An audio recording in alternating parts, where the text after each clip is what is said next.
And now it's time for us to invite on stage our first guests, Ms. Kamila Slovekova, who is the chair of the board of directors of Shell Bulgaria and the deputy president of the ESG committee in the chair of industrial companies in Bulgarian. Ms. Milena Angelova, member of the European Social Committee. Ms. Evgenia Turanska, who has more than 20 years of experience in financial and non-financial disclosure, financial consultancy, compliance with corporate government and audit since July 2023. She's been representing SGI Europe in EFRAG. The moderator of the first panel would be the Dean of the Faculty of Economy, Associate Professor Dr. Atanas Georgiev. Please join us on stage. Greetings.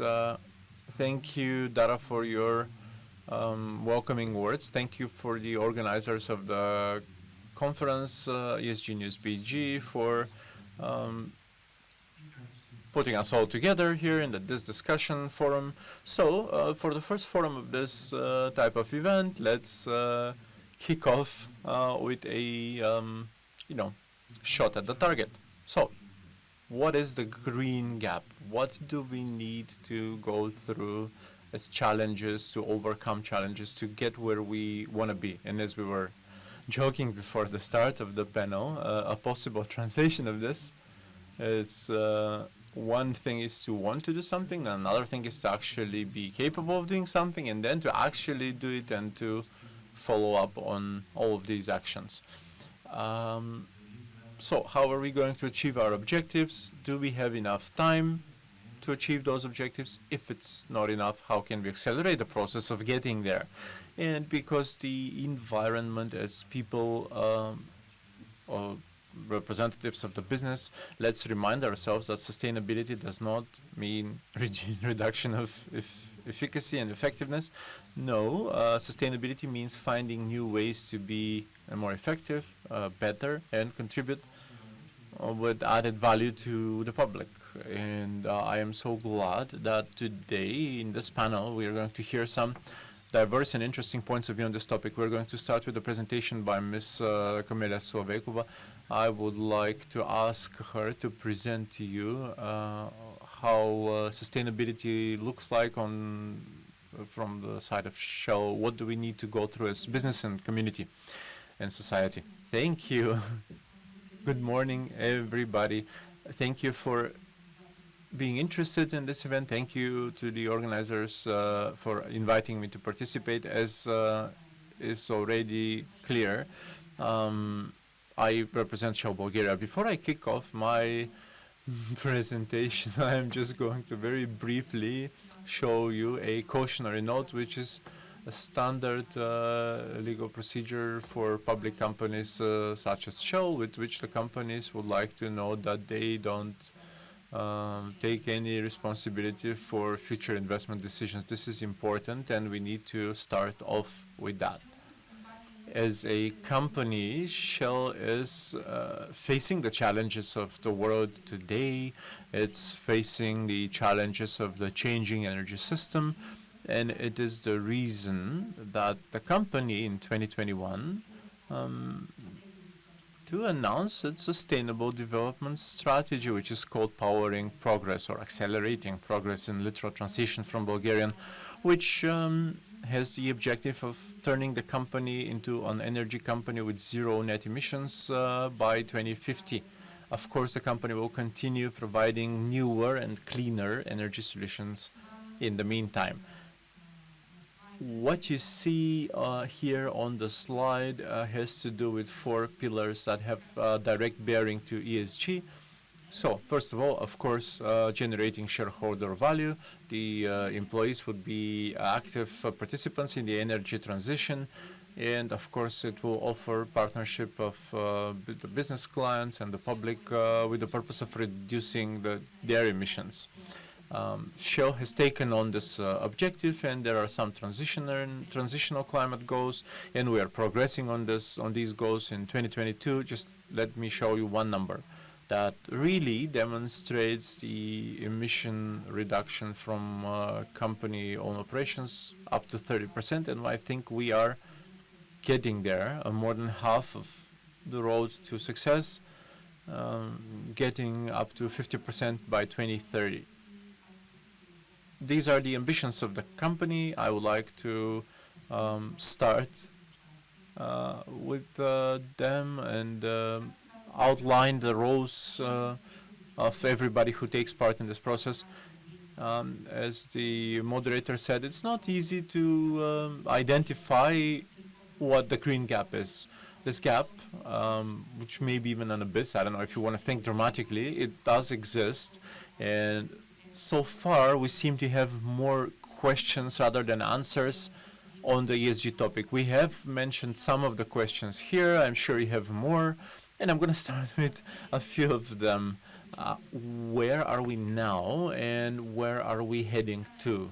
Because it is very clear that the companies and political institutions and authorities have set for themselves a target of getting climate neutrality by 2050. It's clear to everybody, and this is an official opinion, that the world is lagging on this goal, and it needs more active and urgent actions. I'm going to demonstrate this with an example. I will talk about the Shell scenarios that the company has been developing for more than 50 years now, based on which the company is taking its important business decisions. These scenarios are not predictions. They're not trying to tell the future, but we're just studying what we are going to encounter. So looking at the energy system, it's very clear that the energy system is undergoing a transition. Right now, the energy system, more than 80% of it, is based on fossil fuels. These are oil and natural gas, and the world is trying to get zero net emissions by 2050, and by end of the century to get an energy system which is based on renewable energy and nuclear power. These are some lofty ambitions and a lofty target. But when we are talking about those scenarios, Shell is actually defining two scenarios. One is Sky 2050. This scenario considers that by end of century, we're actually going to achieve 4% participation by oil and gas and fossil fuels, and then less optimistic scenario, this would be 16% in the energy mix. So you see the difference from 80 to 16 or to 4%. Is that a gap? Is that an abyss? Is that deficit? Who knows? But it's a huge challenge. And the main message here is that we all need to be involved in this process. This process requires cooperation. You will not be able to do it with just one country, one government, a group of consumers even. We need to rely on everybody, the public and all stakeholders. Well, talking about what we need to do is not so important, but how we need to do it is even, I dare say, the more important thing. I'm going to outline a few things that I believe are necessary. Okay, so first of all, we need to have a sense of urgency. The companies that are already doing something, they need to accelerate their efforts, and the companies that are not doing anything, they need to be engaged, because this is the road forward. Urgency now, and there's no time to postpone. It's very important to apply a balanced approach, and I'm going to tell you what this balanced approach means in preserving supply chain security. It's very important for the world to not dismantle the current existing energy system faster than developing the future energy system. And sometimes there are some levels of push towards this, but it's good that things work in parallel. So we spoke about cooperation, the mutual partnership between different stakeholders. It's very important to take into consideration the need of a proactive approach. Most of us are affected by the directive, and we are going to need to comply with it. But it's very important not just to answer the challenges and minimize the impacts and comply with the legal requirements, but we also need to do more because this necessity, this urgency to do more results in each and every one of us having additional contribution. How could we achieve this? I believe the key to all of this is innovations. They can help improve efficiency, cut and reduce costs, develop new business models. And I can safely say that in the recent years, Shell has invested around $1 billion for innovation, R&D operations, 41% of which are dedicated towards decarbonization projects. So we're looking for the non-standard approach, the converting existing refineries into state-of-the-art chemical processing facilities and parks and plants, and in energy facilities, hydrogen plants, and so on. This is the energy of the future, and this is what we're all striving towards. It's very important for us to be able to communicate what we are doing, the clear, precise communication within the limits of the company and outside of the limits of the company. And of course, this communication has to do with the focus on ESG, the need to publish some material reports, regular disclosure of greenhouse gas emissions, and we have been able to do all of this successfully as a company. And last year, Shell in the UK was the top brand in terms of transparent communication of ESG. And we can share this experience with you. I'm going to wrap up with an example which in fact demonstrates how this gap would be overcome or could be overcome and what the energy sector could do. This is a conceptual visualization of the future. It's not a real plan of Shell charging stations, charging facility or a refueling facility or the client can choose what type of solution. They can select low carbon alternatives fuels, electric mobility, hydrogen mobility. These are the solutions for the future. What would be the energy system of the future in the specific country or the specific market? It depends really on the supply and demand. It depends on the regulatory framework. It depends on all of us who are going to have a contribution towards this process. Thank you so much for your attention. Thanks to Mrs. Slovakova. And now we, on this global forum, we really receive a lot of food for thought when innovation is something we need to be confident in. Now, Associate Professor Angelova, let's go down to the national level of the topic, from a global to a more national company or more regional companies that are based mostly on the Bulgarian market, but also work with international clients. What does this transition look like, bridging that gap for smaller companies? Thank you. Good morning from me. Today, obviously, we're going to talk about gaps or deficits if we try to be less dramatic. I will be using the term deficit because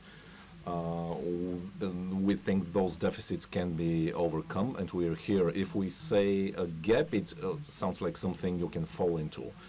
On the other time, the deficits are increasing, and here we need to address them. Let's start from the beginning. The deficit is the climate change that is already here. And obviously, a lot of, we have been talking about it for a long time, but nothing is done. We can see Europe is not the main culprit, but Europe is also part of this planet. We have no other. So I will start from the beginning. Let me remind the goals of the Paris Accords and the fact that they haven't been met. If anyone has any doubts about climate change being real, the last several years are absolute proof that it is.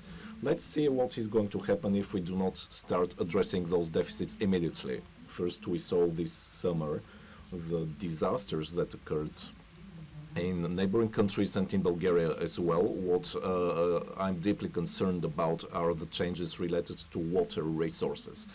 and the forecast of the United Nations that by 2050, due to water shortages, 1 billion migrants and refugees will come towards us. We have been talking to the European Union how to tackle this enormous challenge. We still have no response. And this is also part of the fact that Europe is responsible for just 7% of the global carbon emissions. But on the other hand, we need to be a leader in the process of climate sustainability. And here we are hitting the first deficit. Globally, we have a deficit of sustainable behavior. And from that viewpoint, let me give my compliments to ESG media, because they are helping this change. They're helping address the information deficit, because you provide every day current and interesting and important information. Now we also have a deficit in climate diplomacy. Europe needs to be a leader there, because China, once again, for another year, has increased their carbon emissions. We have a deficit of investment. Globally, right now, it was announced that we need trillions of dollars per year invested to address climate challenges for Europe. It went from 620 billion to 700 billion euro that will be needed, and these targets will grow every time when the annual goals are not met, which happens each year. For Bulgaria, this is also based on unfortunate backgrounds. The banks do have money right now, they can provide investment opportunities, but in Bulgaria, investments have been reducing, and they have been diminishing for quite a while by 20 billion per year. Now, who is affected by the requirements, and what do we have to do? First, the requirements are here. We have a deficit of clarity about the requirements, because the European Commission that created the Green Deal is something to bring stability and sustainability. In its latest days, turned it into micromanagement of pieces of legislation on a piecemeal basis. And currently the standards are quite late. The manuals for their application were published in January, so we have a deficit of clarity about the data that needs to be collected by companies. I can see that 50% of our guests here are feeling this. This means they're part of large companies. This is great, and I would like to address you.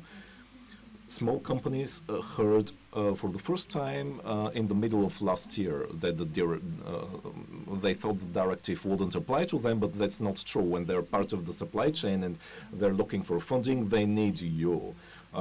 My first message is let the large companies help the small ones. My second message addressed to the small companies that you can see here on that slide, just 5% of them would like voluntarily to adopt sustainable behaviors. You need to help them realize why there is no alternative, help them learn what they need to do and what kinds of data they have to start collecting, because we already have cases where the supply chain leader sends to their delivery people questionnaires, and they need specific data for last year, and you cannot just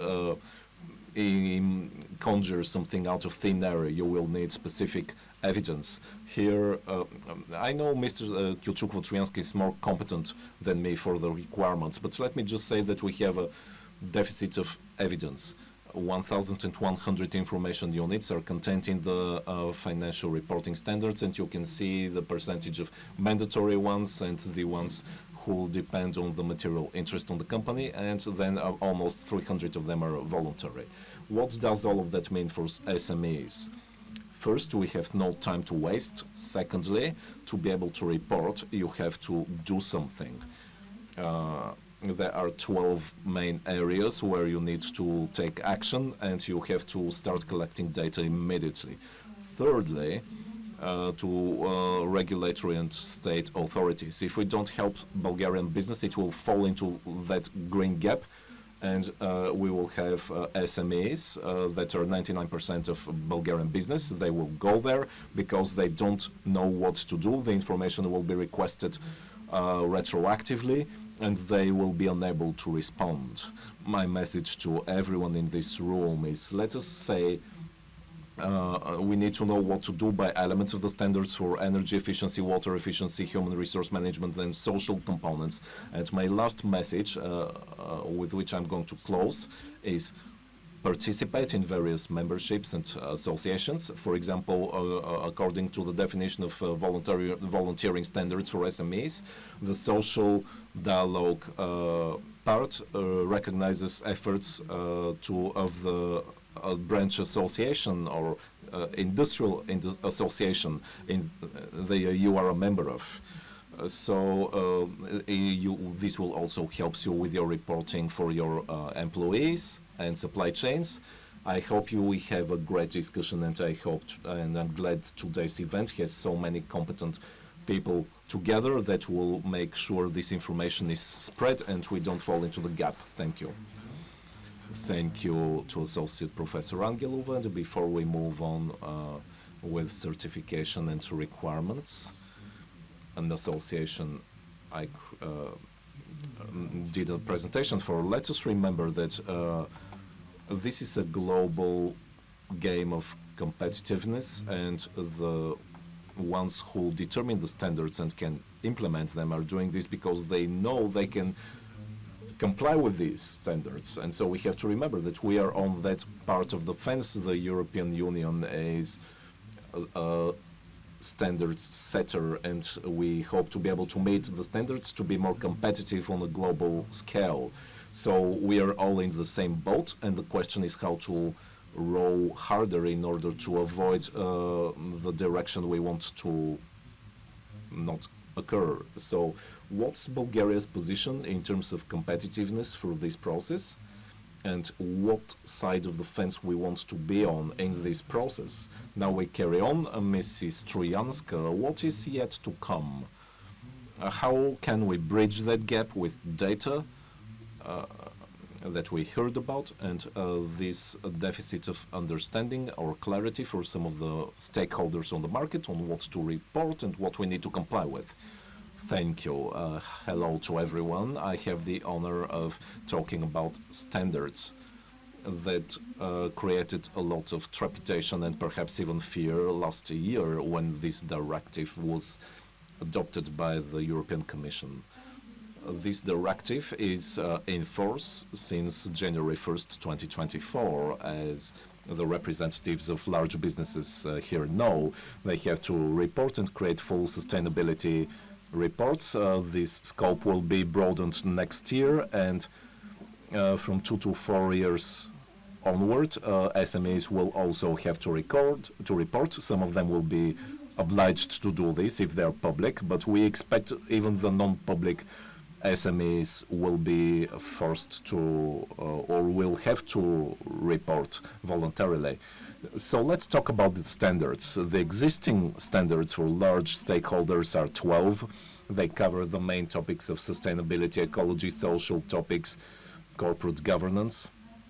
And as Associate Professor Angelova mentioned, we have 1,100 requirements for reporting that are set forth in these standards. This doesn't mean that each company needs to report to meet all 1,100 of them, but you at least need to do an analysis to learn what you need to report. We have 2 other kinds of standards that are currently undergoing adoption, and we expect them to be reviewed by the European Commission by the end of this year. This is a standard for public SMEs that have reduced reporting requirements, but even so, 50% of the 1,100 requirements are part of these standards. And the standard that is particularly interesting to everyone because it affects SME, small and medium-sized non-public companies, which is over 90% of all European Union companies, is the so-called voluntary sustainability reporting standard. This is the standard that I think was created to bridge that gap, or if we're talking about deficits, to help this deficit be surmounted. Because what is the reason for that gap? I think in the first place, this is caused by the different stages of each company depending on its size and type of business, the different levels in terms of their sustainability. For example, we have large public corporations that have been doing sustainability reporting since the 1990s. And so they are a lot more experienced and well prepared. And now the SMEs are just learning about the concept of sustainability and the requirements towards them. And this gap, the European Commission has been trying to bridge it with this standard, because this standard will describe the maximum amount of information that can be requested from SMEs along the value chain. So it's very important. If you are an SME, I would encourage you to read that standard by the end of May. You can still provide feedback to the website of the European Commission. It's a public discussion. Any feedback from SMEs under this standard will be greatly appreciated and useful. What are the major challenges, in my opinion?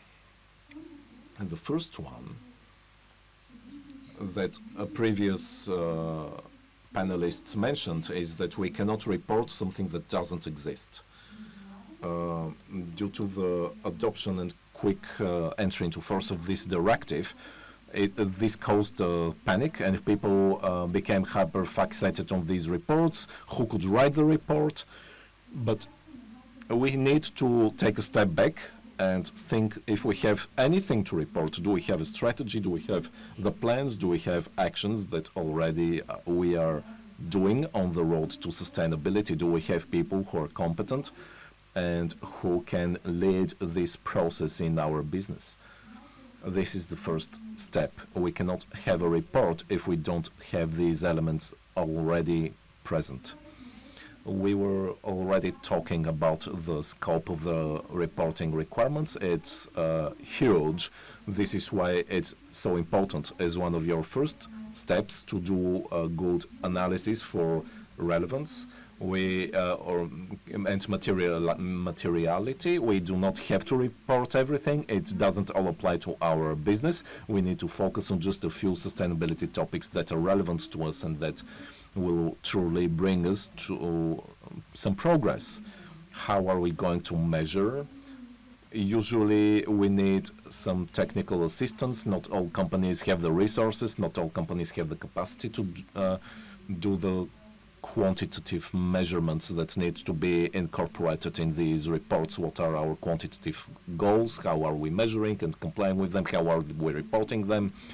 Now about the value chain, we also mentioned how are we going to collect this information. Actually, the European standards are the first one, I think, that require so much detailed information about our counterparties, main suppliers, main clients, other stakeholders, and we need to start thinking how we're going to collect that information. Once again, think about which are the major ones. We cannot collect these data from all of our counterparties. We need to prioritize. And also there is a requirement for these reports to be audited or verified. This will start from next year, and I have talked to large and small auditing companies, and they're not prepared yet themselves. They will also need a lot of training and requalification. Even the auditing standard has not been adopted that will be used for the verification of these reports. So I think that everyone is facing challenges, investors and banks as well, because they also need a lot of information. Therefore, we will be walking along that path together with a lot of help and cooperation. And I also wanted, lastly, to mention about anyone writing a report. There are useful materials on the IFRAG webpage, some of which address these main challenges. How do we do the materiality assessment? You can look at them. I think they really are quite pragmatic and practical. So check them out. Thank you.